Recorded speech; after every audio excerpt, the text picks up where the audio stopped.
સ્વાધ્યાયનો પ્રશ્ન 7.43 ધોરણ 11 રસાયણ વિજ્ઞાન પ્રકરણ 7 સંતુલન 298 કેલ્વિન તાપમાને HF, HCOH અને HCN ના આયનીકરણ અચળાંક અનુક્રમે 6.8 ગુણ્યા 10⁻⁴ ઘાત, 1.8 ગુણ્યા 10⁻⁴ ઘાત અને 4.8 ગુણ્યા 10⁻9 ઘાત છે. તો તેમના અનુરૂપ સંયુગ્મ બેઝના આયનીકરણ અચળાંક ગણો. બરોબર. આ બધા નિર્બળ એસિડ છે, એ પોતે પ્રોટોન ગુમાવે એટલે એના સંયુગ્મ બેઝ બને. દાખલા તરીકે પહેલું આપણે જોઈએ HF. બરોબર. એનો સંયુગ્મ બેઝ થશે F-. એસિડ માટે K હોય, બેઝ માટે KB હોય. હવે અહીંયા HF માટે K નું મૂલ્ય છે 6.8 ગુણ્યા 10⁻⁴ ઘાત. KB નું મૂલ્ય આપણે શોધવાનું છે. તો K અને KB વચ્ચેનો સંબંધ કયો હોય? Ka ગુણ્યા KB બરાબર KW. માટે KB is equal to KW upon Ka. KW નું મૂલ્ય કેટલું હોય? 1 ગુણ્યા 10⁻14 ઘાત. ભાગ્યા અહીંયા K નું મૂલ્ય કેટલું છે? 6.8 ગુણ્યા 10⁻⁴ ઘાત ઇઝ ઇક્વલ ટુ અહીંયા 1 અપોન 6.8. બરોબર. એટલે જવાબ આવે છે 0.147 ગુણ્યા 10⁻14 અને આ ઉપર જાય તો +4 બરાબર -10. એટલે કે 1.47 ગુણ્યા 10⁻11 ઘાત. આમ HF ના સંયુગ્મ બેઝ બરોબર F- એના માટે આયનીકરણ અચળાંક KB નું મૂલ્ય થશે 1.47 ગુણ્યા 10⁻11 ઘાત. હવે આપણે બીજું જોઈએ. બીજું છે HCOH, ફોર્મિક એસિડ. HCOH બરોબર, એ પ્રોટોન ગુમાવે એટલે બને HCOO-. આ એનો સંયુગ્મ બેઝ છે. આના માટે K નું મૂલ્ય છે HCOH માટે 1.8 ગુણ્યા 10⁻⁴ ઘાત. 1.8 ગુણ્યા 10⁻⁴ ઘાત. તો એના સંયુગ્મ બેઝ HCOOH- છે. એના માટે KB નું મૂલ્ય આપણે શોધવાનું છે. K into KB is equal to KW. એના માટે KB is equal to KW by Ka. KW એટલે પાણીનો આયની ગુણાકાર, જેનું મૂલ્ય હોય છે 1 ગુણ્યા 10⁻14 ઘાત. K નું મૂલ્ય 1.8 ગુણ્યા 10⁻⁴ ઘાત. પહેલા આપણે કેલ્ક્યુલેટરની મદદ વડે 1 ભાગ્યા 1.8 કરીએ તો જવાબ આવે છે 0.55555 ગુણ્યા 10⁻14 ઉપર જાય તો +4 બરાબર -10. એટલે કે 5.55 ગુણ્યા 10⁻11 ઘાત. બરોબર. આમ HCOOH એના સંયુગ્મ બેઝ HCOO- નો આયનીકરણ અચળાંક મળશે 5.5 ગુણ્યા 10⁻11 ઘાત. બરોબર. હવે ત્રીજું જોઈએ આપણે. ત્રીજું છે HCN, નિર્બળ એસિડ છે. બરોબર. એ પ્રોટોન ગુમાવે, CN- એનો સંયુગ્મ બેઝ બને. તો HCN માટે K નું મૂલ્ય છે 4.8 ગુણ્યા 10⁻9 ઘાત. અને એના સંયુગ્મ બેઝ CN- માટે આપણે KB નું મૂલ્ય શોધવાનું છે. ફરીથી આપણે લખીએ K into KB is equal to KW. માટે KB is equal to KW by Ka is equal to KW એટલે પાણીનો આયની ગુણાકાર, જેનું મૂલ્ય હોય છે 1 ગુણ્યા 10⁻14 ઘાત ભાગ્યા K નું મૂલ્ય HCN માટે છે 4.8 ગુણ્યા 10⁻9 ઘાત. 1 ભાગ્યા 4.8 કરીએ તો જવાબ આવે છે 0.208 ગુણ્યા 10⁻14 + 9 એટલે -5 ઘાત. એટલે કે KB બરાબર 2.08 ગુણ્યા 10⁻6 ઘાત. કારણ કે એક અંક જમણી બાજુ ખસે તો -1 ઘાત, 10⁻6 ઘાત. આમ HCN, નિર્બળ એસિડ, એનો સંયુગ્મ બેઝ CN- એનો આયનીકરણ અચળાંક KB ઇઝ ઇક્વલ ટુ 2.08 ગુણ્યા 10⁻6 ઘાત થશે. સ્વાધ્યાયનો પ્રશ્ન 7.44 ધોરણ 11 રસાયણ વિજ્ઞાન પ્રકરણ 7 સંતુલન ફિનોલનો આયનીકરણ અચળાંક 298 કેલ્વિન તાપમાને 1.0 ગુણ્યા 10⁻10 છે. 0.05 મોલર ફિનોલના દ્રાવણમાં ફિનોલેટ આયનની સાંદ્રતા કેટલી હશે? અને જો તે દ્રાવણમાં એટલે કે દ્રાવણમાં 0.01 મોલર સોડિયમ ફિનોલેટનું દ્રાવણ ઉમેર્યું હોય તો આયનીકરણ અંશ કેટલો થશે? મતલબ કે ફિનોલનું દ્રાવણ છે, એમાં સોડિયમ ફિનોલેટ ઉમેરો એટલે ફિનોલેટ આયનની સાંદ્રતા વધે, એના કારણે સમાન આયન અસર ઉદ્ભવે. તો સમાન આયન અસર પછી આયનીકરણ અંશ કેટલો થશે એ આપણે ચકાસવાનું. તો સૌથી પહેલા આપણે ફિનોલના આયનીકરણની પ્રક્રિયા લખીએ. ફિનોલ એટલે C6H5OH. બરોબર, એ નિર્બળ એસિડ તરીકે વર્તે એટલે જલી દ્રાવણમાં એ પ્રોટોન ગુમાવે એટલે ફિનોલેટ આયન બને પ્લસ H+. આ ફિનોલેટ આયન. બરોબર, ડાયરેક્ટ આપણે લખીએ કે ભાઈ એની સંતુલન સાંદ્રતા કેટલી હોય. તો સંતુલન સાંદ્રતા C(1 - આલ્ફા), અહીંયા C આલ્ફા, જ્યાં C એટલે ફિનોલની સાંદ્રતા, બરોબર, જે આપેલી છે આપણને 0.05 મોલર. આલ્ફા એટલે આયનીકરણ અંશ જે આપણે શોધવાનો હોય, અને એના માટે K નું મૂલ્ય આપે છે. K = 1.0 ગુણ્યા 10⁻10. બરોબર, એના ઉપરથી બાકીની બધી ગણતરીઓ આપણે કરવાની. કોઈ પણ નિર્બળ એસિડ કે નિર્બળ બેઝ હોય તેના માટે સૌથી પહેલા તમે આ રીતે લખી શકો. હવે તમે જુઓ કે ભાઈ એના આયનની ફિનોલેટ આયનની સાંદ્રતા કેટલી હશે? તો ફિનોલેટ આયનની સાંદ્રતા અને H+ આયનની સાંદ્રતા સરખી હોય. નિર્બળ એસિડ કે નિર્બળ બેઝ માટે અગત્યના સૂત્રો આપણી પાસે આવી રીતે હોય છે. Ka H3O+ એટલે કે H+² C. એના ઉપરથી H+ ની સાંદ્રતાનું સૂત્ર હોય. H+ = K × C. અને H+ ની જેટલી સાંદ્રતા હોય એટલી ઋણ આયનની સાંદ્રતા હોય, એટલે કે એ ઋણ આયનની સાંદ્રતા પણ એટલી જ હોય. X- √K × C. એક વાત આ.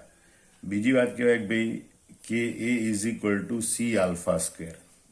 માટે આયનીકરણ આલ્ફા = √Ka/C. બરોબર, તો આ બે સૂત્રની મદદથી તમે દાખલાની ગણતરી મોટા ભાગે કરી શકો.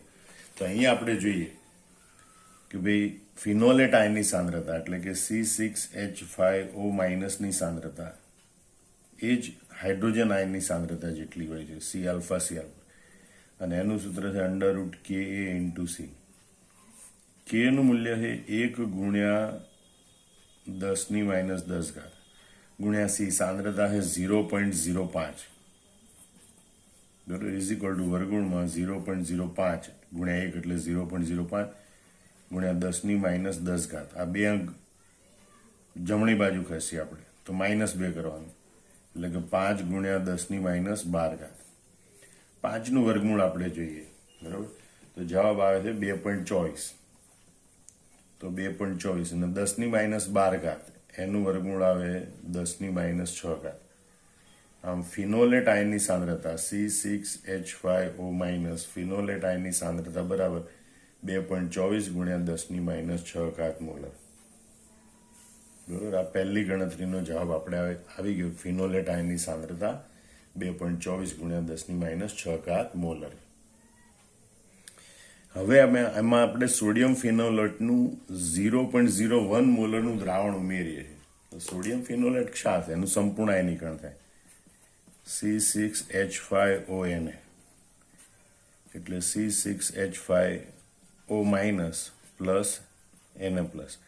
એટલે જેટલી સાંદ્રતા 0.01 મોલર સોડિયમ ફિનોલેટની હોય એટલી સાંદ્રતા એટલે કે 0.01 મોલર ઉત્પન્ન થતા ફિનોલેટ આયનની હોય.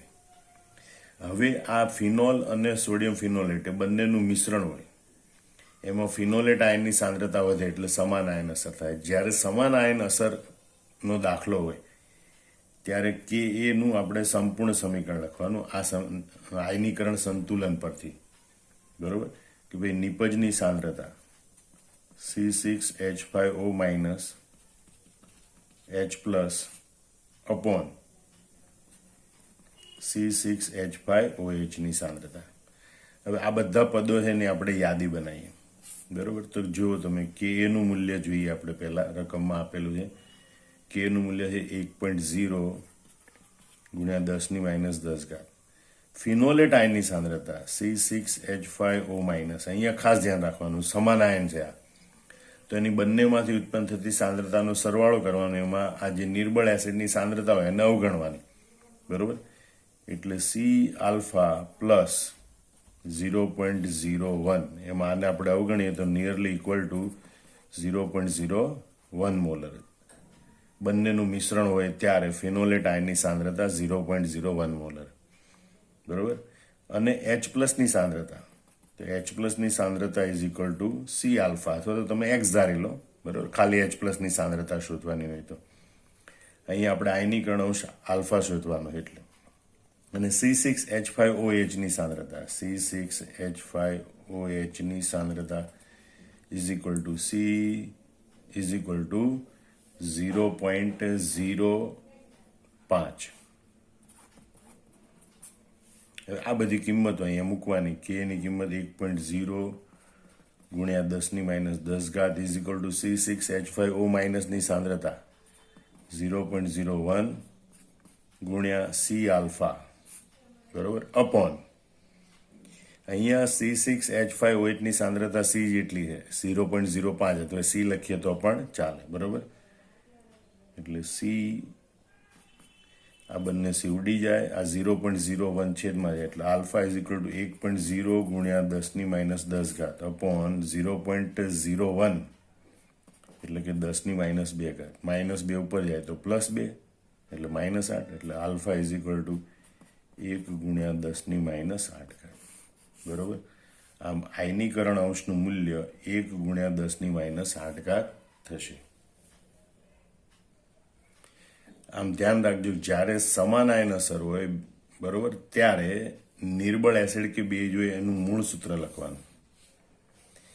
એમાં જે સમાન આયન હોય એમાં આ બંનેમાંથી ઉત્પન્ન થતી સાંદ્રતાનો સરવાળો કરો. એમાં મોટા ભાગે આ નિર્બળ એસિડ કે બેઝમાંથી ઉત્પન્ન થતી સાંદ્રતા છે એને અવગણવામાં આવે, અને એ રીતે આપણે આ દાખલો ગણવાનો રહેશે. સ્વાધ્યાયનો પ્રશ્ન 7.45, ધોરણ 11 રસાયણ વિજ્ઞાન, પ્રકરણ 7, સંતુલન. H2S નો પ્રથમ આયનીકરણ અચળાંક 9.1 ગુણ્યા 10⁻8 છે. તેના 0.1 મોલર દ્રાવણમાં HS- આયનની સાંદ્રતા ગણો. જો આ દ્રાવણમાં 0.1 મોલર HCl હોય તો ગણેલી સાંદ્રતા પર શું અસર થશે? જો H2S નો બીજો આયનીકરણ અચળાંક 1.2 ગુણ્યા 10⁻13 હોય તો બંને પરિસ્થિતિમાં S2- આયનની સાંદ્રતા ગણો. તો સૌથી પહેલા તો H2S એ ડાયબેઝિક એસિડ, એટલે એનું 2 તબક્કામાં આયનીકરણ થાય, એ આપણે પહેલા જોઈએ. H2S નું આયનીકરણ 2 તબક્કામાં થાય. એ પૈકીનો પહેલો તબક્કો છે H2S, it gives H+ plus HS-. અને પહેલા તબક્કાનું આયનીકરણ અચળાંક A1 કહેવાય, જેનું મૂલ્ય છે 9.1 ગુણ્યા 10⁻8. બીજા તબક્કામાં જે HS- બને એ ફરીથી બીજો પ્રોટોન ગુમાવે, S2- બને. બીજા તબક્કાનું આયનીકરણ અચળાંક Ka2 ઇઝ ઇક્વલ ટુ 1.2 ગુણ્યા 10⁻13 છે. અને એકંદર પ્રક્રિયા આ 2 તબક્કાના સરવાળા જેટલી, તેમાં બંને બાજુથી H- ઉડી જાય તો H2S gives 2H++ S2-. અને એનો આયનીકરણ અચળાંક K હોય, અને આ K નું મૂલ્ય એ આ બંને પ્રક્રિયાનો સરવાળો થાય છે, એટલે K નું મૂલ્ય એ બંને તબક્કાના આયનીકરણ અચળાંકના ગુણાકાર બરાબર હોય. એટલે આપણે પહેલા K ના મૂલ્યની જો ગણતરી કરીએ તો Ka is equal two Ka1 into Ka2 is equal two 9.1 ગુણ્યા 10⁻8 ગુણ્યા 1.2 ગુણ્યા 10⁻13. અને માટે Ka ઇઝ ઇક્વલ ટુ 10.92 ગુણ્યા 10⁻21, બરોબર. અને માટે Ka ઇઝ ઇક્વલ ટુ 1.092 ગુણ્યા 10⁻20.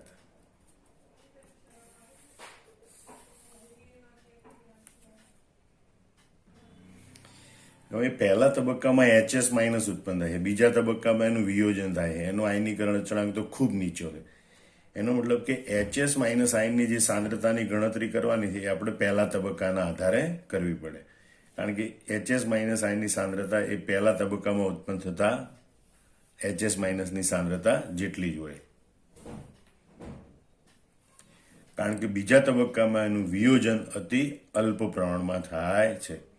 તો પહેલો તબક્કો આપણે ફરીથી લખીએ. H2S gives H plus plus HS minus. બરાબર. તો આના માટે આપણે ગણતરી કરીએ તો ભાઈ Ka is equal to H plus અને HS માઇનસ અપોન H2S. આ બંનેની સાંદ્રતા સરખી હોય, બરાબર. માટે Ka is equal to HS માઇનસનો સ્ક્વેર અપોન H2S ની સાંદ્રતા એ એની મૂળ સાંદ્રતા જેટલી હોય. અને માટે HS માઇનસને આપણે સૂત્રનો કરતા બનાવીએ તો વર્ગમૂળમાં Ka ઇન્ટુ C. બરાબર. અહીંયા આપણે Ka1 લખી લઈશું, પહેલો તબક્કો છે એટલે. Ka1 એનું મૂલ્ય છે 9.1 ગુણ્યા 10⁻⁸ અને એની મૂળ સાંદ્રતા છે 0.1 મોલર, એટલે કે 10⁻1. બરાબર. વર્ગમૂળમાં 9.1 ગુણ્યા 10⁻9, એટલે વર્ગમૂળમાં 91 ગુણ્યા 10⁻10. એવું એટલા માટે કર્યું કે બેકી સંખ્યામાં ઘાત હોય તો એની 1/2 ઘાતાંક લઈ શકાય. બરાબર. એટલે 91નું વર્ગમૂળ અને 10⁻10 વર્ગમૂળ. 91નું વર્ગમૂળ આવે છે 9.54 ગુણ્યા 10⁻10, એનું વર્ગમૂળ આવે 10⁻5.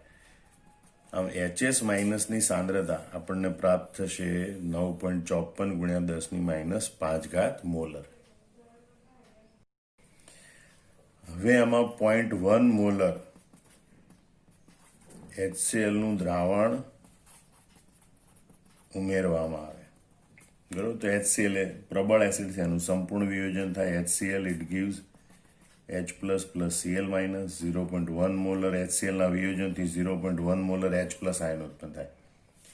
અહીંયા પહેલા તબક્કામાં H2S ના વિયોજનથી H પ્લસ આયન ઉત્પન્ન થાય છે, અને HCl ઉમેર્યો તો HCl ના ઉમેરવાથી પણ H પ્લસ ઉત્પન્ન થાય, એટલે H પ્લસ આયનની સમાન આયન અસર ઉત્પન્ન થાય. તો સમાન આયન અસરના આધારે દાખલો ગણવો હોય તો હવે જે આ આયનીકરણ સંતુલન સ્થપાયેલું છે એનું મૂળ સમીકરણનો ઉપયોગ કરવો પડે. હવે આ સમીકરણ મુજબ ફરીથી આપણે લખીએ કે A1 is equal to HS માઇનસની સાંદ્રતા, H પ્લસની સાંદ્રતા અપોન H2S ની સાંદ્રતા. હવે બધાની યાદી બનાવીએ આપણે તો કે A1 ઇઝ ઇક્વલ ટુ બરાબર 9.1 ગુણ્યા 10⁻8 કે A1 નું મૂલ્ય. HS માઇનસની સાંદ્રતા, હવે HS માઇનસની સાંદ્રતા લેવાની હોય, બરાબર. એ અહીંયા આપણે X ધારીએ અથવા તો C આલ્ફા લખીએ તો HS માઇનસની સાંદ્રતા બરાબર X મોલર. H પ્લસ આયનની સાંદ્રતા, કારણ કે જો આ X મોલર ઉત્પન્ન થતા આ પણ X મોલર ઉત્પન્ન થતા હોય વિયોજનથી, એટલે ધારો કે HS માઇનસની સાંદ્રતા X મોલર લઈએ તો H પ્લસની સાંદ્રતા કેટલી, તો કે H2S ના વિયોજનથી X મોલર ઉત્પન્ન થાય અને HCl ના વિયોજનથી 0.1 મોલર ઉત્પન્ન થાય. પણ એને Xને આપણે 0.1 ની સરખામણીમાં અવગણી શકીશું, કારણ કે આ નિર્બળ એસિડથી ઉત્પન્ન થતા H પ્લસની આ સાંદ્રતા ખૂબ જ ઓછી હોય, અને માટે H પ્લસની સાંદ્રતા 0.1 મોલર ગણીશું. સમાન આયન અસર હોય ત્યારે આ ધ્યાન રાખવાનું કે જે બંનેમાં સમાન હોય, નિર્બળ એસિડ કે બેઝ અને ઉમેરેલો ક્ષાર કે એસિડ, બરોબર, એમાંથી ઉત્પન્ન થતા સમાન આયનોની સાંદ્રતાનો સરવાળો કરવાનો, મોટા ભાગે એક જે નિર્બળ હોય એની ઉત્પન્ન થતી સાંદ્રતાને અવગણવાની. હવે H2S ની સાંદ્રતા એટલે એની મૂળ સાંદ્રતા, H2S ની મૂળ સાંદ્રતા છે 0.1 મોલર. આ બધી કિંમતો ઉપરોક્ત સૂત્રમાં મૂકવાની. તો Ka1 એટલે 9.1 ગુણ્યા 10⁻8 બરોબર ઇઝ ઇક્વલ ટુ HS માઇનસની સાંદ્રતા. HS માઇનસની સાંદ્રતા એટલે X મોલર, બરોબર. પછી લખવાનું H પ્લસની સાંદ્રતા બરાબર 0.1 મોલર અપોન H2S ની સાંદ્રતા 0.1 મોલર. આ બંને ઉડી જાય અને માટે X ઇઝ ઇક્વલ ટુ 9.1 ગુણ્યા 10⁻8 મોલર, એટલે કે HS માઇનસની સાંદ્રતા ઇઝ ઇક્વલ ટુ 9.1 ગુણ્યા 10⁸ મોલર. બરોબર. હવે તમે જુઓ કે અહીંયા HS માઇનસની સાંદ્રતા પહેલા હતી 9.54 ગુણ્યા 10⁻5 મોલર. એની અંદર આપણે HCl નું દ્રાવણ ઉમેર્યું એટલે H+ આયનની સાંદ્રતા વધે, એના કારણે પ્રક્રિયા પ્રતિગામી દિશામાં જાય એટલે HS માઇનસની સાંદ્રતા ઘટે. તો જે આપણને માલુમ પડે કે HS માઇનસની સાંદ્રતા 9.54 ગુણ્યા 10⁻5 મોલર હતી. સમાન આયન ધરાવતું અન્ય દ્રાવણ ઉમેર્યું HCl તો એના કારણે એની સાંદ્રતા ઘટીને 9.1 ગુણ્યા 10⁻8 મોલર થાય છે. બરાબર. આમ સમાન આયન અસરને કારણે જે આયન ઉમેરો હોય એનાથી વિરુદ્ધ વિભાર ધરાવતો આયન હોય એની સાંદ્રતામાં ઘટાડો થાય. H+ ઉમેર્યો છે તો એનાથી વિરુદ્ધ વીજભાર ધરાવતો આયન HS- એની સાંદ્રતામાં ઘટાડો થાય છે. હવે આપણે બીજા તબક્કાની વાત કરીએ કે જો H2S નું બીજો આયનીકરણ અચળાંક એટલે કે બીજા તબક્કાનો આયનીકરણ અચળાંક 1.2 ગુણ્યા 10⁻13 હોય તો બંને પરિસ્થિતિમાં S2- આયનની સાંદ્રતા ગણો. હવે આ જલીય દ્રાવણમાં ભલે બે તબક્કામાં આયનીકરણ થાય તો પણ S2- આયનની સાંદ્રતા આ એકંદર પ્રક્રિયા માટે ગણવાની હોય. બરોબર. એટલે આ એકંદર પ્રક્રિયા છે એને આપણે S2- આયનની સાંદ્રતા ગણવા માટે ધ્યાનમાં લઈશું. તો એ એકંદર પ્રક્રિયા છે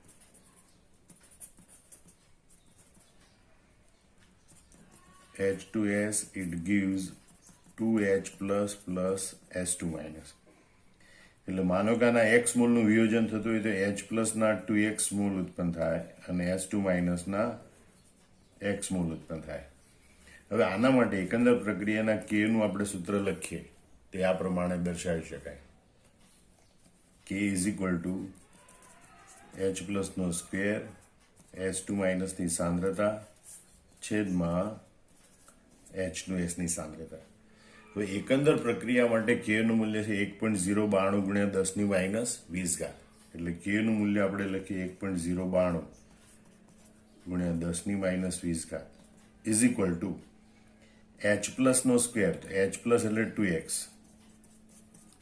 નો સ્ક્વેર અને S2- ની સાંદ્રતા X મોલર અપોન આપણે લખીશું H2S ની સાંદ્રતા. તો H2S ની સાંદ્રતા કેટલી છે? 0.1 મોલર. બરોબર. 0.1 મોલર એટલે 10⁻1. અહીં ઉપર લઈ જઈએ તો 10⁻1 અને 10⁻20 એટલે 10⁻21 થાય. 2 નો સ્ક્વેર 4, x નો square x square, 4x² into x એટલે 4x³ માટે આપણે સાદુરૂપ આવી રીતે લખી શકીએ 4x³ ઇઝ ઇક્વલ ટુ 1.092 ગુણ્યા 10⁻21. માટે x³ ઇઝ ઇક્વલ ટુ 1.092/4 ગુણ્યા 10⁻21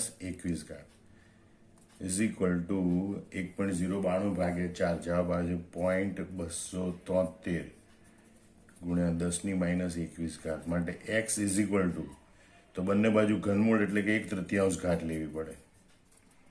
0.273 ગુણ્યા 10⁻21. બરોબર.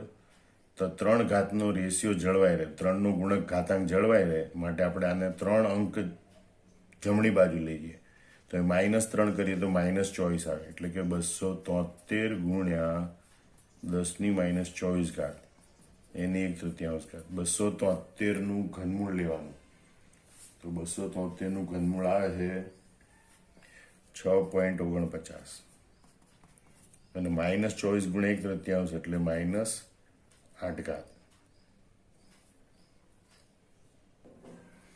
આમ S2- આયનની સાંદ્રતા દ્રાવણમાં 6.49 ગુણ્યા 10⁻8 મોલર જેટલી હશે. હવે એમાં 0.1 મોલર HCl ઉમેરવામાં આવે તો સમાન આયન અસર ઉદ્ભવે.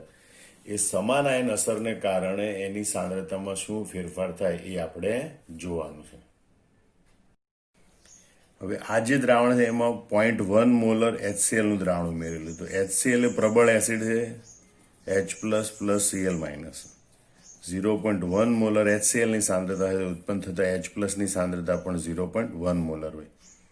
અહીંયા સમાન આયનોસર હોય ત્યારે મૂળ સમીકરણ ફરીથી લખીએ કે A ઇઝ ઇક્વલ ટુ H+નો square S2 minus upon H2S, બરોબર. તો અહીંયા આપણે જોઈએ કે ભાઈ કે નું મૂલ્ય છે 1.092 ગુણ્યા 10⁻20, બરોબર. H+ની સાંદ્રતા, H+ બંનેના ઉત્પન્ન થતી સાંદ્રતા, અહીંયા 2x મોલર ઉત્પન્ન થાય, 0.1 મોલર, બરોબર. 2x પ્લસ 0.1, પણ 0.1ની સરખામણીમાં આ નિર્બળ એસિડના આયનીકણથી ઉત્પન્ન થતી સાંદ્રતા 2x મોલરને અવગણી શકાય, માટે નિયરલી ઇક્વલ ટુ 0.1 મોલર કહેવાય. H+ની સાંદ્રતા કેટલી ગણાય? 0.1 મોલર ગણાય. S2 માઇનસ આયનની સાંદ્રતા આપણે શોધવાની છે. x લખીએ તો S2 માઇનસ લખી રાખીએ તો પણ ચાલે. અને H2Sની સાંદ્રતા એની મૂળ સાંદ્રતા જેટલી હોય એની મૂળ સાંદ્રતા છે 0.1 મોલર. આ બધી કિંમતો આપણે આમાં મૂકીએ તો Ka ઇઝ ઇક્વલ ટુ 1.092 ગુણ્યા 10⁻20 ઇઝ ઇક્વલ ટુ H+ની સાંદ્રતા. H2Sના વિયોજનથી પણ ઉત્પન્ન થાય, HClના વિયોજનથી પણ ઉત્પન્ન થાય, એટલે બંનેની સાંદ્રતાનો સરવાળો દર્શાવવો પડે સમાન આયનોસરમાં. અને એ નિયરલી ઇક્વલ ટુ 0.1 મોલર જેટલી થાય. તો 0.1નો સ્ક્વેર ગુણ્યા x એટલે કે S2 માઇનસની સાંદ્રતા અપોન H2Sની સાંદ્રતા 0.1 મોલર. તો 0.1 એક વખત જાય તો 0.1 છેદમાં આવે, એટલે x ઇઝ ઇક્વલ ટુ 1.092 ગુણ્યા 10⁻20 ભાગ્યા 0.1. 0.1 એટલે 10⁻1 ઉપર જાય તો -1 હોય +1 થાય, -20 +1 એટલે -19, માટે x ઇઝ ઇક્વલ ટુ 1.092 ગુણ્યા 10⁻19, એટલે કે S2 માઇનસની સાંદ્રતા બરાબર 1.092 ગુણ્યા 10⁻19 મોલર થશે. અહીંયા પણ તમે જોઈ શકો છો કે ભાઈ દ્રાવણમાં, મૂળ દ્રાવણમાં સાંદ્રતા 6.49 ગુણ્યા 10⁻8 મોલર, પણ સમાન આયનોસરને કારણે આ પ્રક્રિયા પ્રતિગામી દિશામાં આગળ વધે, બરોબર. એટલે જે ઉમેરેલો આયન છે H+ આયન, એનાથી વિરુદ્ધ ઇજભાર ધરાવતો આયન છે એની સાંદ્રતામાં ઘટાડો થાય, અને એટલે સમાન આયનોસરને કારણે S2 માઇનસ આયનની સાંદ્રતા ઘટીને 1.092 ગુણ્યા 10⁻19 મોલર જેટલી થઈ જાય છે.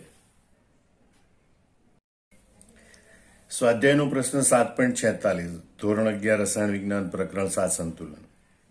એસિટિક એસિડનો આયનીકરણ અચળાંક 1.74 ગુણ્યા 10⁻5 છે. તો તેના 0.05 મોલર દ્રાવણમાં વિયોજન અંશ આલ્ફા ગણો. દ્રાવણમાં એસિડેટ આયનની સાંદ્રતા અને pH ગણો. એસિટિક એસિડનું વિયોજન આ પ્રમાણે થશે: Ca3COOH, it gives Ca3COO minus plus H plus. ઘણી વખત આવી રીતે પણ તમે વિયોજન લખો તો પણ ચાલે. Ca3COOH plus H2O, it gives Ca3COO minus plus H3O plus. હવે એની ડાયરેક્ટ આપણે સંતુલન સાંદ્રતા લખીએ. સંતુલન સાંદ્રતા C કૌંસમાં 1 માઇનસ આલ્ફા, બરોબર, C આલ્ફા અને C આલ્ફા. હવે વિયોજન અંશ આપણે ગણતરી કરવાની છે, એટલે કે આલ્ફાની આપણે ગણતરી કરવાની છે. આયનીકરણ અચળાંક આપેલો, એટલે Ka ઇઝ ઇક્વલ ટુ 1.74 ગુણ્યા 10⁻5. એની મૂળ સાંદ્રતા C આપેલી, C ઇઝ ઇક્વલ ટુ 0.05, અને આલ્ફા આપણે શોધવાનું છે, બરોબર. બીજું આપણે શોધવાનું છે એસિટેટ આયનની સાંદ્રતા, એટલે કે CH3COO માઇનસ આયનની સાંદ્રતા શોધવાની છે, જે H+ની સાંદ્રતા બરાબર હોય, બરોબર. એટલે કે એસિટેટ આયનની સાંદ્રતા શોધવાની, એટલે કે H+ આયનની સાંદ્રતા શોધવાની છે. અને ત્રીજું આપણે pHનું મૂલ્ય શોધવાનું છે. આટલી ગણતરી આપણે કરવાની છે. તો સૌથી પહેલા Ka, C અને આલ્ફાને સાંકળતું સૂત્ર છે આલ્ફા ઇઝ ઇક્વલ ટુ વર્ગમૂળમાં K/C. Ka એનું મૂલ્ય છે 1.74 ગુણ્યા 10⁻5 ભાગ્યા 0.05. તો 1.74 ભાગ્યા 0.05 આવે છે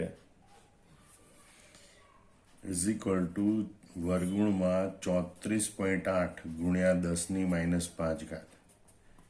બરોબર, અહીં બેકી ઘાત હોવી જોઈએ તો એનું વર્ગમૂળ લઈ શકાય, એટલે દશાંશ ચિહ્નને એક અંક આપણે ડાબી બાજુ લઈએ તો +1 ઘાત કરવાની, -5 +1 એટલે -4 ઘાત થાય. 3.48 ગુણ્યા 10 - 4 ઘાત. 3.48નું વર્ગમૂળ આવે છે 1.86 અને 10 - 4 ઘાત એનું વર્ગમૂળ 10 - 2 ઘાત. આ વિયોજન અંશ આલ્ફા બરાબર 1.86 ગુણ્યા 10 - 2 ઘાત થશે. હવે આપણે એસિટેટ આયનની સાંદ્રતા શોધવાની છે. તો એસિટેટ આયનની સાંદ્રતા CH3COO- ની સાંદ્રતા એટલે કે H+ KH3O+ ની સાંદ્રતા. એનું સૂત્ર છે વર્ગમૂળમાં K × C, બરોબર, ઇઝ ઇક્વલ ટુ વર્ગમૂળમાં K નું મૂલ્ય છે 1.74 ગુણ્યા 10 - 5 ઘાત ગુણ્યા C, સાંદ્રતાનું મૂલ્ય છે 0.05. તો 1.74 ગુણ્યા 0.05 આવે છે 0.087 ગુણ્યા 10 - 5 ઘાત. 0.05 ગુણ્યા 1.74 એટલે 0.087. હવે આપણે એને 3 અંક જમણી બાજુ લઈએ છીએ તો એ -3 કરવાનું, -5 - 3 -8 એટલે વર્ગમૂળમાં 87 ગુણ્યા 10 - 8 ઘાત અને 87નું વર્ગમૂળ આવે છે 9.33. તો 9.33 ગુણ્યા 10 - 4 ઘાત મોલ. એનો મતલબ કે એસિડેટ આયન CH3COO- આયનની સાંદ્રતા આપણને પ્રાપ્ત થાય છે 9.33 ગુણ્યા 10 - 4 ઘાત મોલર. હવે એટલી જ આપણે H+ ની સાંદ્રતા છે, બરોબર, તો એના ઉપરથી આપણે pH ગણી શકીએ. તો pH is equal to -log H+ is equal to -log બ્રેકેટમાં 9.33 ગુણ્યા 10 - 4 ઘાત, બરોબર.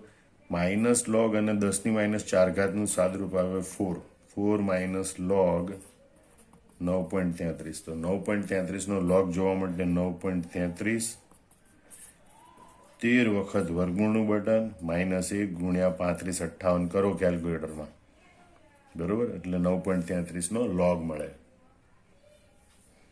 ઇઝ ઇક્વલ ટુ 0.97 એટલે 4 - 0.97 અને માટે pH ઇઝ ઇક્વલ ટુ 3.03, બરોબર, એટલે કે એસિટિક એસિડના દ્રાવણની pHનું મૂલ્ય 3.03 હશે. સ્વાધ્યાયનો પ્રશ્ન 7.47 ધોરણ 11 રસાયણ વિજ્ઞાન પ્રકરણ 7 સંતુલન. એવું જાણવા મળ્યું છે કે એક કાર્બનિક એસિડ તેના 0.01 મોલર સાંદ્રતાના દ્રાવણની pH 4.15 ધરાવે છે.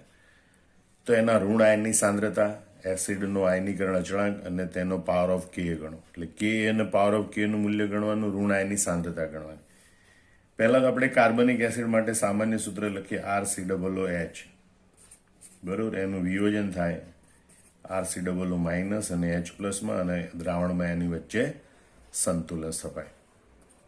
તો એની સંતુલન સાંદ્રતા સામાન્ય રીતે C કૌંસમાં 1 - આલ્ફા C આલ્ફા મળે, બરોબર, જ્યાં આલ્ફા એટલે વિયોજન અંશ, C એટલે સાંદ્રતા જે આપેલી છે રકમમાં 0.01 મોલર. વિયોજન અંશની જો કે આપણે અહીં ગણતરી કરવાની નથી, બરોબર, પણ pHનું મૂલ્ય આપ્યું છે એના ઉપરથી આપણને H+ ની સાંદ્રતા મળે, બરોબર, અને જેટલી H+ ની સાંદ્રતા હોય એટલી આ ઋણ આયનની સાંદ્રતા હોય. તો આપણે આ ઋણ આયનની સાંદ્રતાની ગણતરી કરવાની. તો ઋણ આયનની સાંદ્રતા એટલે H+ ની સાંદ્રતા. H+ ની સાંદ્રતા આપણને pHના મૂલ્ય પરથી પ્રાપ્ત થાય. તો આપણે લખીએ કે pH ઇઝ ઇક્વલ ટુ 4.15 4.15 એટલે કે -log H+ is equal two 4.15. એનો મતલબ કે log H+ -4.15 એટલે કે H+ is equal to log પેલી બાર લઈએ એન્ટીલોગ